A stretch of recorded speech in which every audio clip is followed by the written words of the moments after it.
Abra su Biblia conmigo, por favor, en Mateo capítulo 14, versículo 22. Mateo capítulo 14, versículo 22. Gloria a Dios. Y queremos aprovechar para mandar un saludo a todos nuestros hermanos que en España nos ven a través de internet. En Madrid y en Murcia. Amén. La familia Castillo, que siempre nos está escribiendo, saludando. En Zurich, la familia Luna, que también nos escribe. Son colombianos, son españoles, son latinos, que nos ven a través de internet. Los hermanos en Argentina también nos sintonizan, en Argentina, en México, en la Florida, la familia Bermúdez.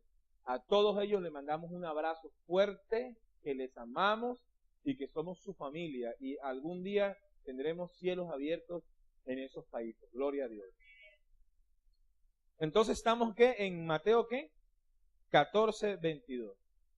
Y hoy vamos a hablar sobre andar en lo sobrenatural. Amén. Andar en lo sobrenatural. Otras veces hemos hablado sobre este tema, pero hoy el Señor va a añadirle un elemento nuevo a esta enseñanza. Amén. Así que disponga su corazón a recibir lo que el Espíritu ha preparado para su vida. Dice la Escritura: enseguida Jesús hizo a sus discípulos entrar en la barca e ir delante de él a la otra orilla, entre tanto que él despedía a la multitud. Despedida la multitud, subió al monte a orar, a apartarse por un momento y a orar. Y cuando llegó la noche, estaba allí ¿qué? Solo. Muy bien. Y ya la barca estaba en medio del mar, azotada por las olas, porque el viento era ¿qué? Contrario. Mas a la cuarta vigilia de la noche Jesús vino a ellos andando sobre el mar. ¿Qué tal esa de Jesús? Tenía sus chistes el Señor, ¿verdad?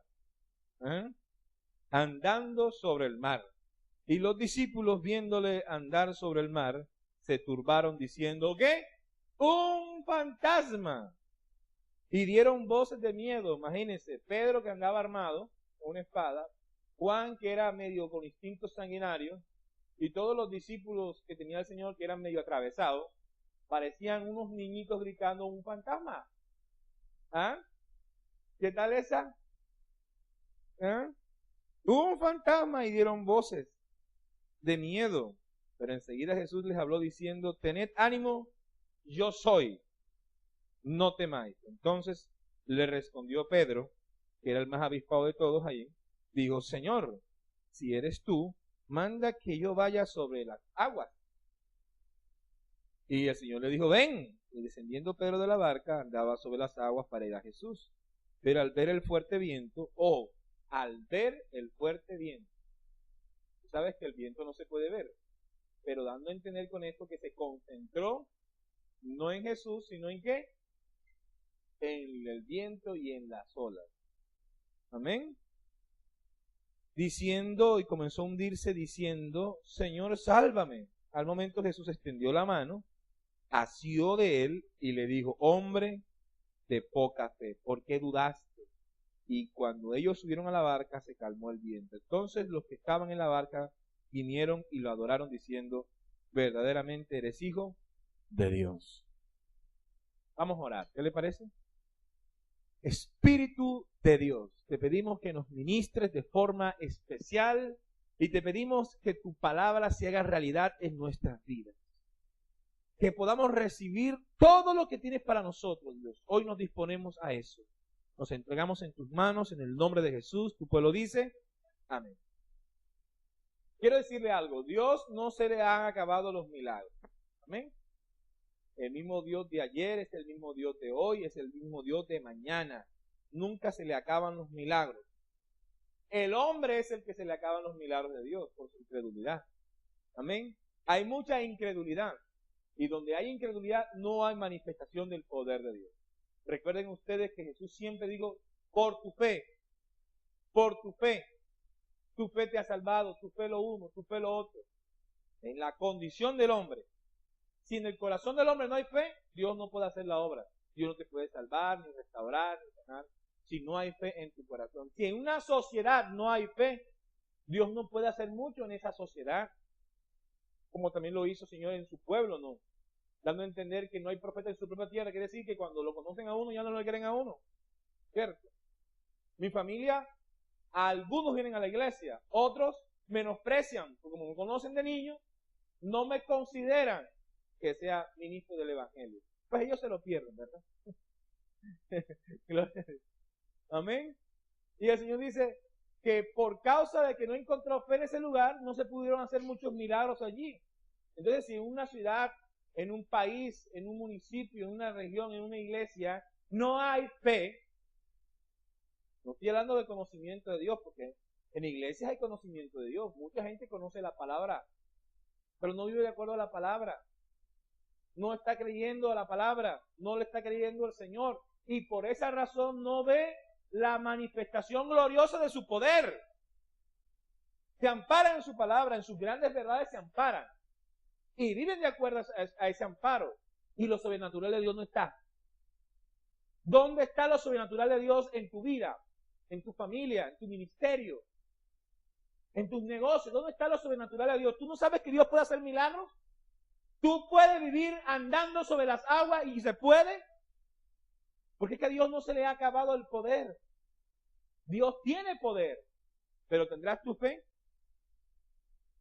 Como a los discípulos, nuestros prejuicios limitan el poder de Dios. No porque Dios no lo puede hacer, es porque nosotros no le permitimos a Dios hacerlo. Amén. Dios trabaja también con nuestra voluntad.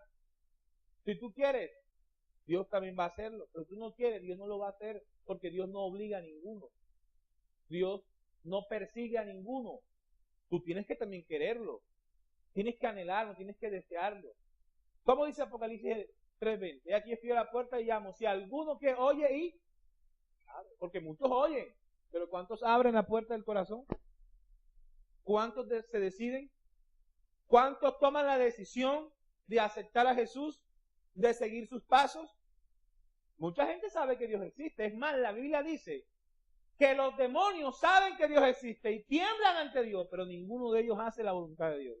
No es suficiente con saber que Dios existe. No es suficiente con saber que Dios hace milagros. ¿Los estás experimentando? ¿Has recibido alguno? ¿Vives de la gloria del Señor? Amado hermano, te estoy diciendo que esos milagros que ocurrieron ayer también ocurrirán hoy si tú anhelas. Y también ocurrirán mañana si tú lo pides. Porque Dios sigue siendo ¿qué? El mismo. Pero nuestros prejuicios, prejuicio anterior a, o sea, que ya tú vienes con un concepto, que ya tú vienes con una idea preconcebida, una idea ya generada, antes de llegar al milagro, antes de ver la gloria de Dios, ya tú llegas con una actitud. ¿Y quién recibe un milagro cuando llega a la iglesia diciendo, va a fregar a los cristianos estos? Son todos unos embusteros. Ya, ¿qué milagro vas a recibir tú ahí? Si tú tienes un juicio predeterminado antes de llegar a la iglesia, en contra de los cristianos, en contra del poder de Dios. A ver, Jesús se lo dijo un día a una de las personas que pidió un milagro, que tenía un hijo enfermo. Si no vieres señales y milagros, no creeréis.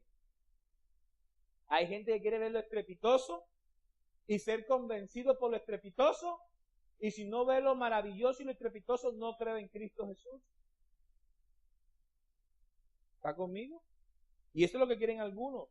Algunos quieren que el Señor en el cuarto de su casa haga estallar luces de bengala. ¡Pum! ¡Pam!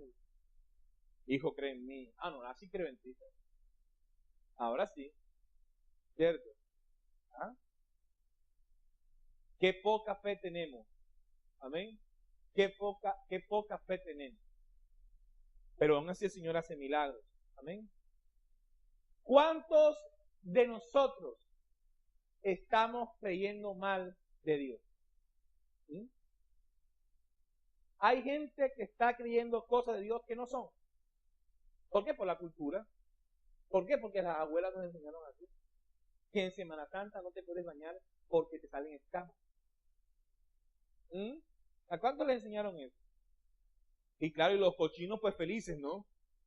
Con esa razón bíblica, la Biblia lo dice, hay una parte, pero está ahí. Y se lo mandan a buscar, no, tú eres interesado, búscalo, pastor. ¿Ah? ¿Cierto que sí? Pero eso no está en la Biblia, gracias al Señor.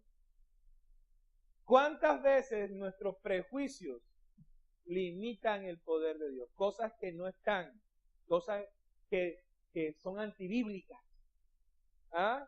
Imagínense esos 12 machotes, pescadores de manos llenas de callo, de fuerza, temerarios de mar adentro, acostumbrados a comerciar pescados, y dime tú que yo te digo qué es lo que pasa aquí, que no sé qué.